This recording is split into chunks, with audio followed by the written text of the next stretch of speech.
एक समय की बात है, एक छोटे शहर में 4 दोस्त रहते थे, राहुल, अंकित, विनय और समीर। राहुल बहुत मेहनती और ईमानदार था, लेकिन उसका परिवार गरीब था। अंकित एक अमीर परिवार से था और हमेशा महंगी चीजों और पार्टी में पैसा उड़ाता था। विनय बहुत चालाक था और हमेशा शॉर्टकट ढूंढता था। और समीर, वो इन सबसे अलग था, बहुत शांत और रहस्यमयी। वो न तो राहुल की तरह मेहनत करता था, न ही अंकित की तरह पैसा उड़ाता था, और न ही विनय की तरह चालाक था। वो बस इन सब की बातें सुनता और मुस्कुराता रहता था। चारों में गहरी दोस्ती थी, लेकिन उनकी सोच और रास्ते बिल्कुल अलग थे। राहुल अपने परिवार की गरीबी दूर करने के लिए रात दिन पढ़ाई करता और एक अच्छी नौकरी की तलाश में था। अंकित अपने पिता के पैसों पर ऐश करता और बड़े बड़े सपने देखता था कि वो एक दिन बहुत बड़ा बिजनेसमैन बनेगा, लेकिन उसके पास कोई प्लान नहीं था। विनय हमेशा अमीर बनने की तरकीबें सोचता था और उसे लगता था कि मेहनत से पैसा कमाना बेवकूफ़ी है। समय बीतता गया। राहुल ने एक बड़ी कंपनी में इंटरव्यू दिया और अपनी मेहनत से वहां अच्छी नौकरी पा ली। अंकित ने अपने पिता से पैसे लेकर एक रेस्टोरेंट खोला, लेकिन बिना किसी सही योजना के उसका रेस्टोरेंट घाटे में चला गया। विनय ने एक ऑनलाइन फ्रॉड स्कीम में हाथ आजमाया और बहुत सारा पैसा कमाया, लेकिन जल्द ही पुलिस ने उसे पकड़ लिया। और समीर, वो इन सबसे अलग था।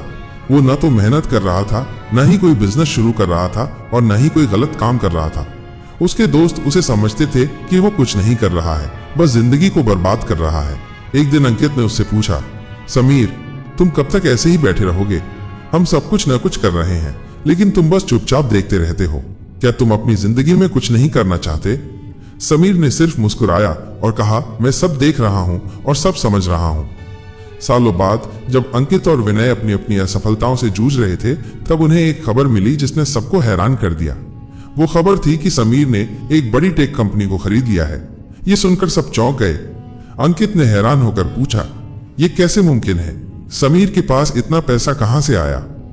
तब उन्हें पता चला कि समीर ने जो समय सिर्फ इन सबको देखता था, वो उस दौरान उनकी सफलताओं और असफलताओं को ध्यान से परख रहा था। जब राहुल पढ़ाई कर रहा था, तो समीर ये देख रहा था कि मेहनत और लगन से सफलता मिलती है। जब अंकित ने बिजनेस शुरू किया, तो समीर ने उसके गलत फैसलों को नोट किया। और जब विनय ने फ्रॉड किया, तो समीर ने यह समझा कि गलत रास्ते से मिली सफलता कभी टिकती नहीं। दरअसल समीर अपने दोस्तों से सीख रहा था। वो उनके अनुभवों से खुद को तैयार कर रहा था। वो चुपचाप बिना किसी को बताए एक गुप्त प्रोजेक्ट पर काम कर रहा था। उसने दोस्तों के अनुभव और अपनी समझ से एक ऐसा बिजनेस प्लान बनाया जो पूरी तरह से सफल था। उसने एक ऐसी कंपनी में छोटे छोटे शेयर खरीदना शुरू किया जिसे बहुत कम लोग जानते थे। ये कंपनी धीरे धीरे आगे बढ़ी और एक दिन जब उसके शेयर आसमान छूने लगे, तो समीर ने एक बड़ा दांव खेला और कंपनी को खरीद लिया।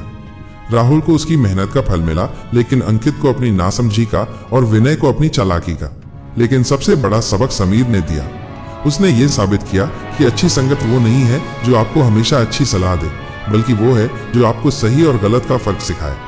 समीर ने अपनी संगत दोस्तों को सिर्फ देखा ही नहीं, बल्कि उनसे सीखा और एक ऐसी कहानी लिखी जिसने सबको चौंका दिया।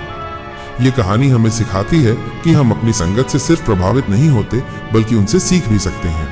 हमें ये तय करना होता है कि हम उनकी असफलताओं से सीखते हैं या उनकी तरह असफल होते हैं। क्या आप भी अपनी संगत से कुछ ऐसा सीखते हैं जो आपकी जिंदगी को बदल सकता है? क्या आप ऐसी कहानियों की तलाश में हैं जो आपके अंदर एक नई ऊर्जा भर दें और आपको जीवन को एक सकारात्मक नजरिए से देखने में मदद करें? तो फिर द मोटिवेट स्टोरी आपका इंतजार कर रहा है। हमारे साथ जुड़ें और प्रेरणा के इस सफर का हिस्सा बनें। अभी सब्सक्राइब करें और सकारात्मक बदलाव महसूस करें।